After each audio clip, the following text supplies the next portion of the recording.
இன்னும் 75 வயசுலேயும் cooling glass போட்டு slow மோஷன்லேயே நடந்து வர இந்த ஆள் வந்து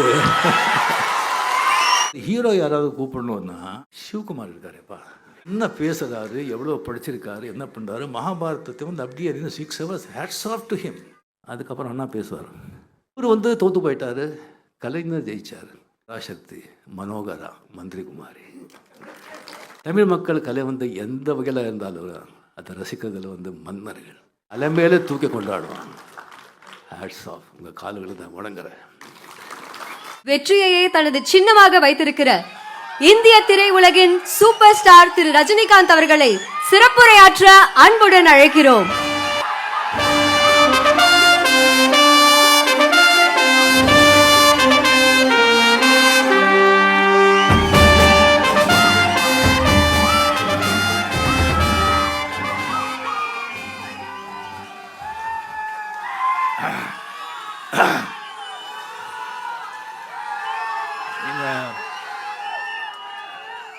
தமிழ்நாட்டின் அடையாளங்கள் வந்து மிக முக்கியமான ஒரு அடையாளம் சொன்னால் அது ஆனந்த விகடன் சொன்னால் கூட அது வந்து மிகையாகாது. இன்னும் ஒரு ஆண்டு ஆச்சுன்னு சொன்னால் 100 ஆண்டுகள் அந்த பத்திரிகை வந்து இப்போ கூட அதே வீரியத்தோட என்டர்டைன்மெண்ட் மீடியா வந்து எவ்வளோ சேஞ்சாக இருக்குது. 1926 ஸ்டார்ட் பண்ணது. அப்போ ரேடியோ மட்டும் இருந்ததுன்னு நினைக்கிறேன். அதுக்கப்புறம் வந்து சினிமாவிலேருந்து ஓடிடியிலேருந்து சினிமா எத்தனையோ வந்து விளையாட்டுலேருந்து என்ன வந்தால் கூட இன்னும் வந்து அந்த ஆனந்த விகடன் அவ்வளோ வந்து ஒரு மக்களுக்கு வந்து மக்கள் மத்தியில் வந்து அவ்வளோ வந்து ஒரு ஃபேமஸாக இருக்குது. எல்லாரோட அன்பும் ஆதரவும் பெற்றிருக்கு அப்படின்னு சொன்னால் அது வந்து வாசன் சார்லேருந்து பாலசுப்ரமணியம் சார்லேருந்து இப்போது சீனிவாசன் சார் அவருக்கு வந்து எவ்வளோ வந்து நான் வந்து சீனிவாசன் சார் வந்து பாராட்டினாலும் வந்து மிக கம்மி தான் ஆகும். ஏன்னா அவர் வந்து நிறைய அடிக்கடி நாம் வந்து சந்திப்போம், நிறைய விஷயங்கள் வந்து பேசுவோம். சில வந்து என்னுடைய அவருடைய சொல்கிறது எனக்கு ஒத்து போகாது, நான் சொல்கிறது அவருக்கு ஒத்து போகாது. இருந்தாலும் சிரிச்சுட்டே விடைபடுறோம். அதுக்கப்புறம் சில ஃபங்க்ஷன்ஸ்க்கு வந்து கூப்பிடுறாங்க, நீங்கள் வாங்க அப்படின்னு சொல்லிட்டு நான் போக மாட்டேன். அப்போ கூட நம்ம வந்து ஃப்ரெண்ட்ஷிப்பில் வந்து எந்த விரிசலும் வராது. அப்புறம் அவங்க வந்து ஜூனியர் விகடன் ஆனந்த விகடனில் வந்து எல்லாரும் வந்து கிளின்னு கிழிப்பாங்க. அதில் ரொம்ப கிழிச்சு போட்டது நம்மளே தான். இருந்தாலும் வந்து நம்மளுடைய வந்து அந்த ஒரு ஃப்ரெண்ட்ஷிப்பில் வந்து எந்த விரிசலும் இல்லை. அவர் வந்து ஃபாரினில் வந்து படிச்சுட்டு வந்தவர். நிறைய விஷயங்களில் எல்லாத்துலேயும் ஒரு அறிவு இருக்குது. அவர் நினச்சிருந்தால் அவருடைய வந்து திறமைக்கு அவருடைய அறிவிற்கு அவருக்கு இருக்கிற பணத்துக்கு வந்து வேறு தொழில் பண்ணி கோடியாக சம்பாதிச்சிருக்கலாம். இல்லைன்னா அது வந்து அதுக்கு போகாமல் இதே துறையில் வந்து தாத்தா சம்பாதிச்சு வந்த சொத்து ஆனந்த விகடனை கொண்டு வந்து எத்தனை எழுத்தாளர்களை உருவாக்கியிருக்காங்க, எத்தனை வாசகர்களை வந்து அந்த வாசிக்கிற வந்து ஒரு ஹாபியை வந்து அவர் வந்து இது பண்ணியிருக்காங்க. ஸோ அது வந்து மிக மிக மிக பாராட்டத்தக்கது. இது வந்து வேள்பாரி 1,00,000 பிரதிகள் போயிருக்கோன்னு சொன்னால் அது மெயின் காரணம் ஆனந்த விகடன். இப்போ வந்து ஒரு பொருள் வந்து தயாரிக்கணும்னு சொன்னால் அது 1000 ரூபாய் சொன்னால் அதை விற்கிறதுக்கும் 3000 ரூபாய் செலவு பண்ணணும், அவ்வளோ விளம்பரங்கள் பண்ணணும்.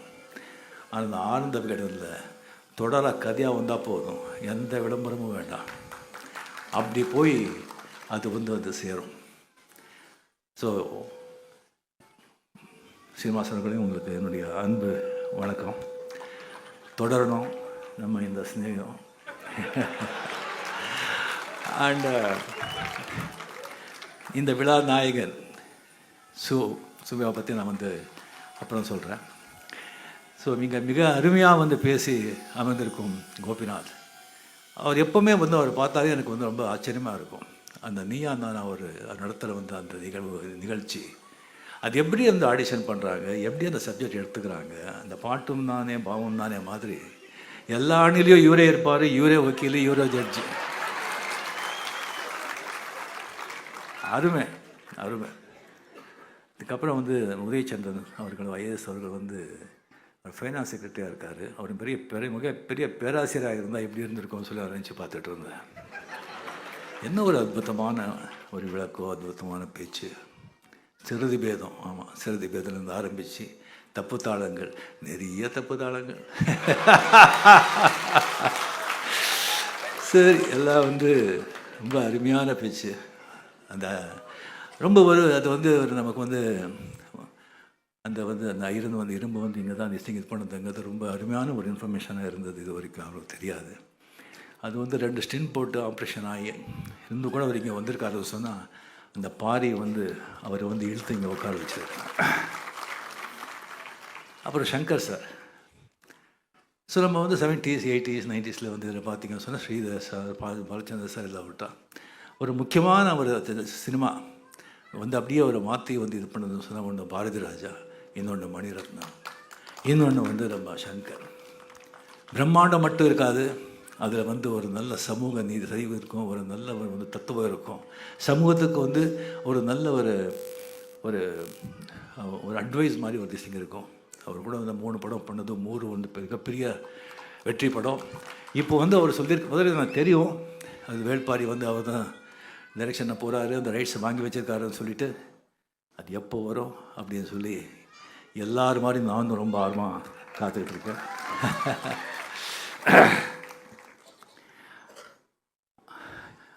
ஸோ இங்கே வந்திருக்கும் வேள்பாரி ரசிகர்களே, ஆனந்த விடன் ரசிகர்களே, சு வெங்கடேசன் ரசிகர்களே, அனைவருக்கும் என்னுடைய பத்திரிகையாளர்களே, அனைவருக்கும் என்னுடைய அன்பார்ந்த வணக்கங்கள். ஸோ யூஸ்வலாக வந்து இந்த மேரேஜ் டைமில் நீங்கள் வந்தீங்கன்னு சொன்னால் எனக்கு ரொம்ப ப்ரெஷர் வரும். மேரேஜுக்கு வந்து நீங்கள் வரணும், மாப்பிள்ளை வந்து சின்ன வயசுலேருந்து உங்கள் ஃபேன் தான், நீங்கள் தயவு செஞ்சு வரணும், நீங்கள் வந்தால் தான் ரொம்ப இதுன்னு சொல்கிறா அப்படின்னு சொல்கிறாங்க. இல்லை சார், எனக்கு ராஜஸ்தானில் ஷூட்டிங் இருக்கும், இல்லை நான் வைசாக்கில் ஷூட்டிங் இருக்கும், நான் எப்படின்னு சொன்னால் ஒரு 2 நிமிஷம் வந்துட்டு போனால் போதும். எங்கள் வைசாக்லேருந்து அங்கேருந்து வந்து இங்கே வந்து அதுக்கப்புறம் இது வந்து சரி எங்கே மேரேஜ் இல்லை உங்களுடைய மகாபலிபுரம் இருக்குல்ல, அது 1 கிலோமீட்டர் இந்த பக்கம்தான், 2 நிமிஷம் அவ்வளோதான். இந்த மாதிரி அது வந்து அன்பு தான், அன்பில் சொல்லுவாங்க. இப்படி இருக்கும்போது ஒரு வாட்டி ஒரு ஃபோன் வந்து சு வெங்கடேஷன் ஒரு ஃபோன் பண்ணி, அதுக்கு முன்னாடியே வந்து ஒரு 2-3 வாட்டி நான் சந்திச்சிருக்கேன். ஃபோன் பண்ணி சொன்னாங்க, சார் இந்த மாதிரி ஒரு சந்தோஷமான விஷயம், நீங்கள் சந்தோஷப்படுவீங்க, வேள்பாரி வந்து 1 லட்சம் பிரதி வந்து விற்றுருக்கு, அதுக்கு ஒரு விழா நடத்துகிறோம் அப்படின்னு. 1 லட்சமா? எனக்கு நிஜமாக எனக்கு ஆச்சரியமாக இருந்தது. அப்போ பொன்னியின் செல்வன் கூட 1 லட்சம் போகல சார். இது சூப்பர் சார், சூப்பர், எக்ஸலண்ட், அந்த விழா வந்து வச்சுக்கிறோம் சொல்லும்போது சொன்னாங்க, சார் நீங்கள் வந்து உங்களுக்கு தெரியும், நீங்கள் ஷூட்டிங் பிஸியாக இருக்கீங்க, நிறைய பேர் கேட்குறாங்க உங்கள் ஃபங்க்ஷனுக்கு, இல்லைன்னு சொல்ல முடியாது, இதுக்கு வந்தீங்கன்னு சொன்னால் மறுபடியும் மற்றவங்க கேட்பாங்க, அதுவும் எனக்கு நல்லா தெரியும், நான் உங்களை வந்து எந்த ஒரு ப்ரெஷரும் நான் கொடுக்க மாட்டேன், பட் நீங்கள் வந்தால் நல்லா இருக்கும், நீங்கள் வரலன்னா கூட நான் ஒன்றும் இது இல்லை. அந்த மாதிரி இருந்தது அவருடைய அப்ரோச். சரி சார், நான் வந்து வர்றேன், பட் நான் வந்து புக்கு படிக்கலையா சார் ஃபுல்லாக? 25% தான் நான் படிச்சிருக்கேன், ஃபுல்லாக அது ஏன் படிக்கலையாங்கிறது நான் அப்புறம் சொல்கிறேன். செல்லும்போது இல்லை சார், நான் வந்து யாராவது அனுப்புகிறேன், நீங்கள் கதையை கேளுங்க சொன்னாங்க. ஸோ சினிமா பார்த்து கதை சொல்கிற மாதிரி, சினிமா பார்த்தா எப்படி இருக்கும், சினிமா பார்த்தவங்க கதை சொன்னால் எப்படி இருக்கும்? இல்லை சார், நான் அப்புறம் இது பண்ணுறேன், பட் நீங்கள் தயவு செஞ்சு நீங்கள் வந்து தலைமை அப்படியெல்லாம் நீங்கள் வந்து போட்டுடாதீங்க, நீங்கள் பார்த்துக்குங்க, நான் இங்கே வந்து வந்திருக்கவங்கெல்லாம் நீங்கள் வந்து பார்த்தா நல்லா தெரியுது, எல்லாம் வந்து வாசகர்கள், எல்லாம் வந்து இலக்கியவாதிகள், பெரிய வந்து லர்னட் பீப்புள். ஸோ இங்கே வந்து நான் பேசிகிட்ருக்கேன். ஸோ என்ன சொல்கிறாங்க, முதல்ல சொல்லியிருக்கேன்னு நினைக்கிறேன், மறுபடியும் சொல்கிறேன் நான். அதாவது அறிவு சொல்லும் என்ன பேசணும்னு, அண்ட் உன்னுடைய திறமை சொல்லும் எப்படி பேசணும்னு, அரங்கம் சொல்லும் எவ்வளோ பேசணும்னு, உன் அனுபவம் சொல்லும் எது பேசணும் எது பேசக்கூடாது.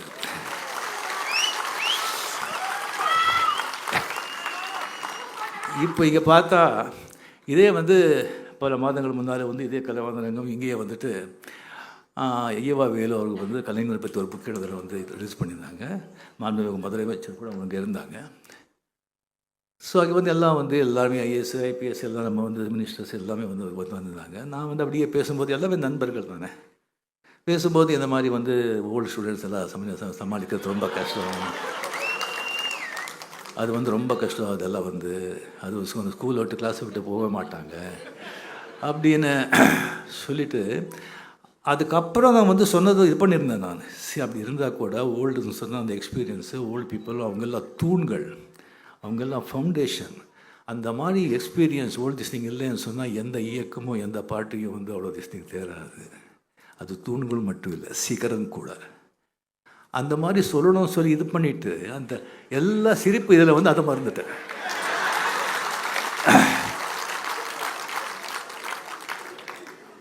என்னடா இது. ஸோ இப்போ வரும்போது மனசில் மிஸ்டர் ரஜினிகாந்த் எல்லாம் பாரு, இந்த மாதிரி எதுவும் மிஸ்டேக் பண்ணிடாத. ஆனந்த விகடன், ஜூனியர் விகடன், நீங்கள் பார்த்துக்கோ, எல்லாரும் ரசிகர்கள் நினச்சிடாத. பார்த்தா தெரியுது சில பேர் வந்து அப்படியே மனசுலேயே ஓடுது. இல்லை ஓகே, சங்கர் சார் இதை படம் எடுக்கிறாங்க, அவரை கூப்பிட்ருக்காங்க. உதயச்சந்திரன் சார் வந்து ஒரு பெரிய வந்து அந்த எழுத்தாளர், அந்த புக்கு வந்து மாபெரும் சபைன்னு புக்கு அப்படி எடுத்திருக்காங்க. கோபிநாத் பற்றி ஒரு திறமை பேச்சு பற்றி கேட்கவே வேண்டாம். அண்ட் ரோகிணி பற்றி நான் சொல்கிறதில்ல, ரொம்ப அறிவாளி ரோகிணி. அண்ட் சமூகத்து மேலே அக்கறை உள்ளவங்க, அவங்க பேசியிருக்காங்க. சரி, ஆர்டிஸ்ட் ஒரு ஹீரோ யாராவது கூப்பிடணுன்னா சிவகுமார் இருக்காரேப்பா, அருமையாக என்ன பேசுகிறாரு, எவ்வளோ படிச்சிருக்காரு, என்ன பண்ணுறாரு. மகாபாரதத்தை வந்து அப்படியே 6 hours hats off to him. இந்த ஏஜில் வந்து கண்டினியூஸாக அது குரல் பற்றி எதை பற்றி அவரே கூப்பிட்டுருக்கலாமே. அது வேண்டாம். சரி, கமல்ஹாசன் எவ்வளோ அறிவாளி, எவ்வளோ படிச்சிருக்காரு, அவரே கூப்பிட்டுருக்கலாமே. அதெல்லாம் விட்டுட்டு இன்னும் 75 வயசுலேயும் கூலிங் கிளாஸ் போட்டு ஸ்லோ மோஷன்லேயே நடந்து வர இந்த ஆள் வந்து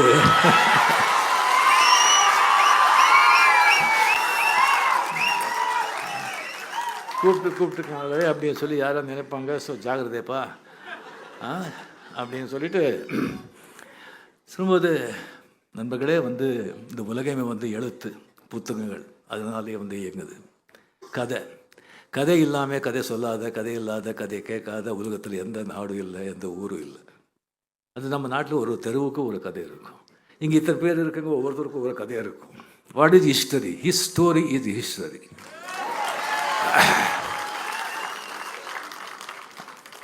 ஸோ அந்த புத்தகங்கள் வந்து படிக்கிறவங்க வந்து மிகப்பெரிய அது ஒரு அருமையான ஒரு ஹாபி. அது அந்த புத்தகம் வாசிக்கிற அந்த ஹாபி, அந்த பழக்கவதிஸ்திங்க இருந்த புத்தகம் பக்கத்துலேயே இருக்கும். அப்போ நீ எடுத்து சும்மா திறந்து பாரு, உனக்கு பல விஷயங்கள் சொல்லுவேன், பல பேர் அறிமுகப்படுத்துகிற, உன்னை சிந்திக்க வைக்கிற, சிரிக்க வைக்கிற, பொழுதுபோக்குற அப்படின்னு சொல்லுவது. ஸோ அந்த புத்தகம் வந்து எனக்கு வந்து ராமகிருஷ்ண ஆசிரமத்தில் படிக்கும்போது அங்கே வந்து சண்டே வந்துட்டு 1 hour புக்கை படித்து தான் ஆகணும். படித்தது என்னன்னு சொல்லணும். அப்போ வந்து அந்த பழக்கம். அதுக்கப்புறம் அம்புலி மாமாலேருந்து சரி துப்பறியும் கதைகள்லேருந்து பெரிய பெரிய நாவலிஸ்ட்டு, அந்த கணத்தில் பெரிய பெரிய நாவலிஸ்ட் இருக்காங்க. அதில் வந்து மிக சிறந்த நாவலிஸ்ட்டு வந்து 3-4 பேர் தமிழியன்ஸ். மாஸ்தி வெங்கடேஷ் ஐயங்கார், கேவி ஐயர், ஜிபி ராஜரத்னம், கைலாசம் எல்லாம் மிகப்பெரிய எழுத்தாளர்கள் அங்கெல்லாம். ஸோ அதில் வந்துட்டு எஸ்எல் பைரப்பா அப்படின்னு சொல்லியிருக்காரு, ஒரு அருமையான அது வந்து ஒரு பர்வான்னு சொல்லி ஒரு நாவல் எழுதியிருக்காரு. 36 லாங்குவேஜில் வந்து அது டிரான்ஸ்லேட்டாக இருக்குது, ஜப்பான் சைனீஸ்லேருந்து. அதாவது மகாபாரதம் வந்து 200 வருஷத்துக்கு முன்னால் நடந்திருந்தால் எப்படி இருந்திருக்கும், சரித்திரம் மாதிரி, புராணம் மாதிரி இல்லை, அது எல்லாத்துலையும் இருக்குது. அருமையான புஸ்தகம். ஸோ இன்னும் நிறைய இருக்குது. அந்த மாதிரி வந்து படிச்சுட்டு இவங்க தமிழ்நாட்டுக்கு வந்த பிறகு கேவி சார் தமிழ் படிக்கணும்னு சொன்னால் தமிழ் கற்றுக்கணும்ப்பான்னு சொல்லிட்டு அதுக்காக வந்து ஜாவர் சீதாராமன் எழுதுனா உடல் பொருளாவது ஆனந்தி. ஸோ ஒரு மர்மமான புக்கு. அதுலேருந்து ஆரம்பித்து அதுக்கப்புறம் ஜானகிராமன், பாரதசாரதி, சிவசங்கரி, இந்துமதியிலேருந்து, ராஜேஷ்குமார்லேருந்து அண்டு நம்ம ஜெயகாந்தன்லேருந்து பல புத்தகங்கள். ஜெயகாந்தன் வந்து ரொம்ப பிடிச்ச ஒரு நாவலிஸ்ட்டு. ஏன்னா அவருடைய கேரக்டர்ஸ் அவர் எடுத்துக்கிற அந்த சப்ஜெக்ட் எனக்கு ரொம்ப பிடிக்கும்.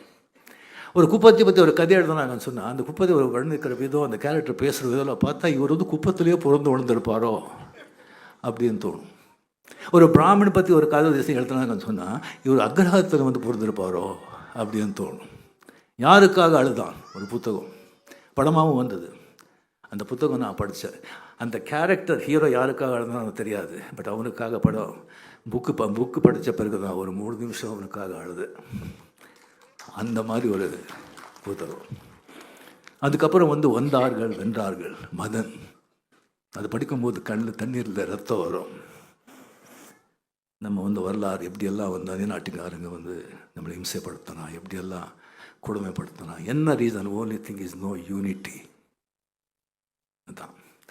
அதுக்கப்புறம் கண்ணதாசன் அவர்களுடைய அர்த்தமுள்ள இந்து மதம். அது சரித்திர படங்களும் புத்தகங்களும் எனக்கு ரொம்ப பிடிக்கும், ரொம்ப ரொம்ப பிடிக்கும். அதில் ஷாண்டிலியன், கடல் புறா யவனராணி, இந்த கடல் புறா ஷாண்டிலியன் மாதிரி ஒரு ஹீரோயிசம் வீரரசம் யார் இது வரைக்கும் பண்ணதே கிடையாது. அட் த சேம் டைம் சிங்கார ரசம் கூட. இந்த சிங்கார ரசம் வல்கராக இருந்தால் கூட உள்ள அவ்வளோ அர்த்தம் இருக்கும், அவ்வளோ காவியமாக அவ்வளோ பியூட்டிஃபுல்லாக சொல்லுவாங்க ஷாண்டிலியன். அதுக்கப்புறம் என்னுடைய ஆசான குரு கல்கி, பொன்னியின் செல்வன். இது எனக்கு தெரியும். எனக்கு ஒரு நண்பன் சொன்னாங்க, ரஜினி உங்களுக்கு இந்த ஹிஸ்டாரிக்கல் சிவஜல் தெரியுமே, உங்களுக்கு ரொம்ப பிடிக்குமே, வேல்பாரி அப்படின்னு சொல்லி சு வெங்கடேசன் எழுதியிருக்காங்க ஆனந்த விகடனில், அதை நீங்கள் படிச்சிங்களா? இல்லை படிக்கல, அதை நீங்கள் படிங்கன்னு சொன்னாங்க.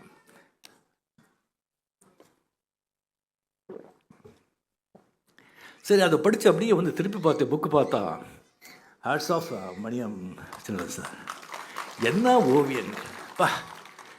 ஒன்று பார்த்தா அவ்வளோ ஒரு அந்த மாதிரி எவ்வளோ புகழ்ந்தாலும் அது கம்மி தான்.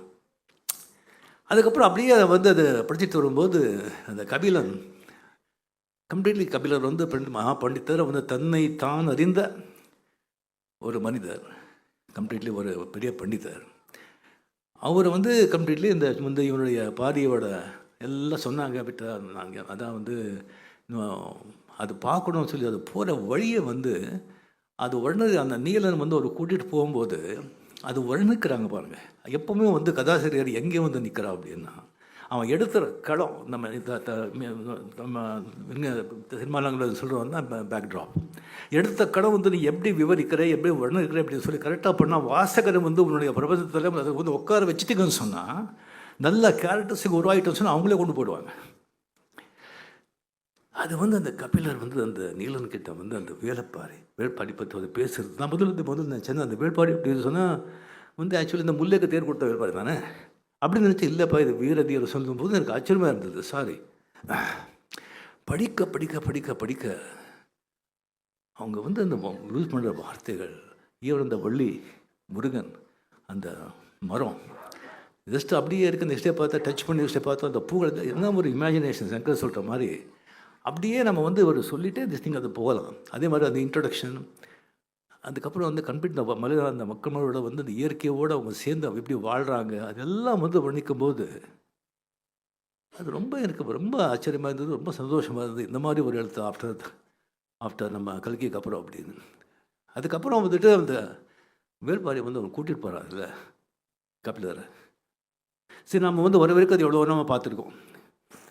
அதில் வீட்டுக்கு யாராவது முக்கியமான ஆளுங்க வந்தால் வீட்டுக்கு வாசலில் வர இருக்கிறோம். இல்லைன்னா முதல்ல நம்ம ஆளுங்க ராஜான்னு சொன்னால் அங்கேயே வரப்பாங்க.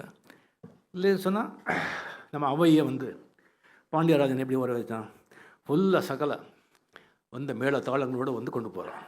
பட் ராஜா அவனுடைய தோள் மேலே உட்கார வச்சு அப்படியே பாய்ந்து பாய்ந்து பாய்ந்து போகிற அந்த இது அருமை அருமை.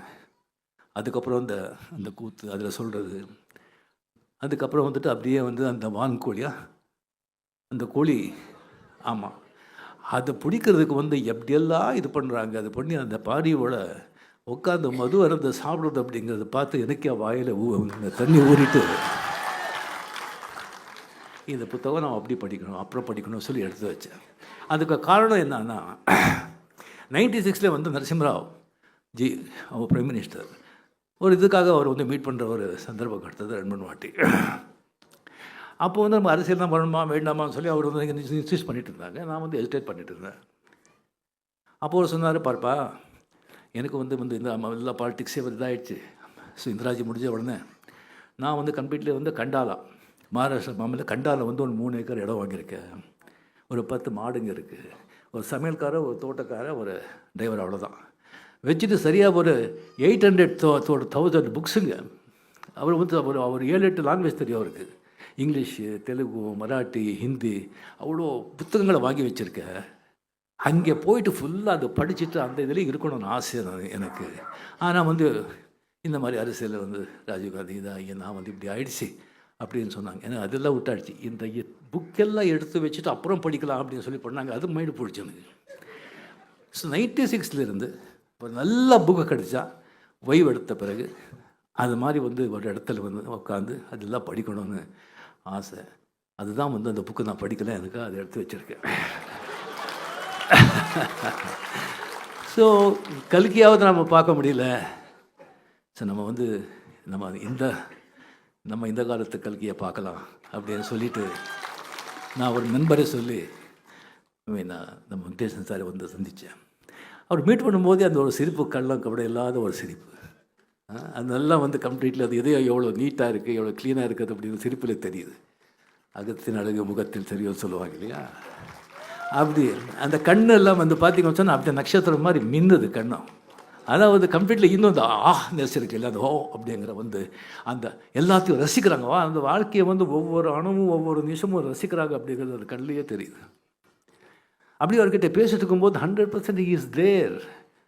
ஃபாஸ்ட் ஃபார்வர்டு கிடையாது, ஃப்ளாஷ்பேக் கிடையாது, முன்னாடி கிடையாது, பின்னாலே கிடையாது. He is there very much. ஒவ்வொரு வார்த்தையும் அப்படியே கேட்குறாரு. அந்த மாதிரி வந்து ஒரு அருமையான மனிதர். அவ்வளோ வந்து இவராக எழுதியிருக்காரு அப்படின்னு தோணும். அப்போ நான் கேட்டேன், அதுக்கு எவ்வளோ கஷ்டப்பட்டுருக்காங்க சொல்லும்போது ஆச்சரியமாக இருக்குது எனக்கு. சரி, அதெல்லாம் வந்து சொன்னால் டைம் இதாகும், அவர் சொல்லியிருப்பாங்க நிறைய. அண்ட் அடுத்தது என்னன்னு கேட்டேன் நான். ஊமதேவன் அந்த பாண்டியனோட தம்பி ஊமதேவனா, அவன் அவ்வளோ பெரிய மிகப்பெரிய இது அது எழுதலாம்னு இருக்கே, பட் ரொம்ப டைம் வேணும்னு சொன்னாங்க. அதுக்காக நம்ம வெயிட் பண்ணிகிட்ருக்கோம் சார். ஸோ அவளை பேசின பிறகு அது மட்டும் இல்லை, இலக்கியவாதி இது இல்லை, அவருக்கு மட்டும் நல்ல அரசியல்வாதி கூட. நீங்கள் கம்யூனிஸ்ட் பார்ட்டியில் உங்களுக்கு தெரியும், அவங்களுக்கு வந்து ஒரு கொள்கை சித்தாந்தம் ஒரு பைலாஸ் எல்லாம் ரொம்ப ஸ்ட்ரிக்டாக இருக்கும். அந்த மாதிரி அவங்க இது பண்ணுறாங்க. நம்ம ரங்கராஜ் சார் எல்லாம் வந்திருக்காங்க. டிகே ரங்கராஜ் சார் ரொம்ப அருமையான நண்பர். ஜோ சார் வந்து நிறைய பேர் அறிமுகப்படுத்துகிறாங்க. அதில் வந்து ரொம்ப முக்கியமானவர் வந்து டிகே அவர்கள். ஹைலி ரெஸ்பெக்டட் த ஃபார்மர் பார்லிமெண்டரியன். ஸோ ஒரு வாட்டி வந்து டெல்லி போகும்போது அவர் கூட உட்காந்து நான் போயிட்டு இருந்தேன். எத்தனை பார்லிமெண்டரியன் வந்து அவர்கிட்ட பெரிய ஆளுங்க வந்து அவர்கிட்ட உட்காந்து அவருக்கு கொடுக்குற மரியாதையை பார்த்தா எனக்கு ரொம்ப சந்தோஷமாக இருந்தது, கௌரவமாக இருந்தது. ஸோ அந்த மாதிரி வந்து ஒரு தோழர்கள் அந்த கான்ஃபரன்ஸ் எல்லாம் வந்துட்டு அவரை வந்து முதல்ல நிற்க வச்சாங்க பாருங்கள். அதுக்கு அவங்களுக்கு முதல்ல நான் பாராட்டுறேன். கம்யூனிஸ்ட் லீடர்களுக்கு வந்து நான் பாராட்டுறேன். Hats off. ஸோ அங்கே வந்து அவர் ஜெயிச்சிருக்காரு சொன்னாங்க கம்ப்ளீட்டாக. அவருடைய வெற்றி. எஸ், இந்த சேம் டைம் பாரி பற்றி சொன்னீங்கல்ல, வாரி வாரி கொடுப்பா அப்படின்னு சொல்லி. நீங்கள் பாரிக்கு எவ்வளோ பெரிய இது கொடுத்துருக்கீங்க, அதான் உங்களுக்கு எம்பியாக வாரி கொடுத்தா. எஸ், 100%. 1962 அண்ணா நிற்கிறாங்க கனெக்ஷனில், கலைஞர் நிற்கிறாங்க. அண்ணா எவ்வளோ பெரிய ஆளுமை, எவ்வளோ பெரிய மனிதர், எவ்வளோ கட்சிக்கு பெரும் தலைவர், என்ன பேச்சாளர். அவர் பேசின பிறகு கலைஞர் ஆகட்டும், நெடுஞ்செழியன் ஆகட்டும், சம்பத் ஆகட்டும், நடராஜன் ஆகட்டும், யார் பேசினா கூட, சம்பத் ஆகட்டும், யார் பேசினா கூட வந்து இதாகாது. ஒருத்தர் அந்த மாதிரி பேச்சு. அதுக்கப்புறம் அண்ணா பேசுவார், இவங்க பேசுனதெல்லாம் ஒன்றுமே இல்லை, அப்படி ஆகிடும். அவர் வந்து தோற்று போயிட்டார், கலைஞர் ஜெயிச்சார். ஏன்? பராசக்தி, மனோகரா, மந்திரி குமாரி. தமிழ் மக்கள் கலை வந்து எந்த வகையில் இருந்தாலும் அதை ரசிக்கிறதுல வந்து மன்னர்கள். அந்த கலை எங்கே இருந்தால் ஜாதி மதம் பேதம் மொழி எல்லாம் இல்லாமல் தலைமையிலே தூக்கி கொண்டாடுவாங்க. Hats off. உங்கள் கால்களை தான் வணங்குறேன். வெங்கடேஷ் சார், தொடரட்டும் உங்கள் பணி, அரசியலையும் சரி இலக்கியத்திலும் சரி. Ananda Vikatan. Hats off. God bless. Thank you very much.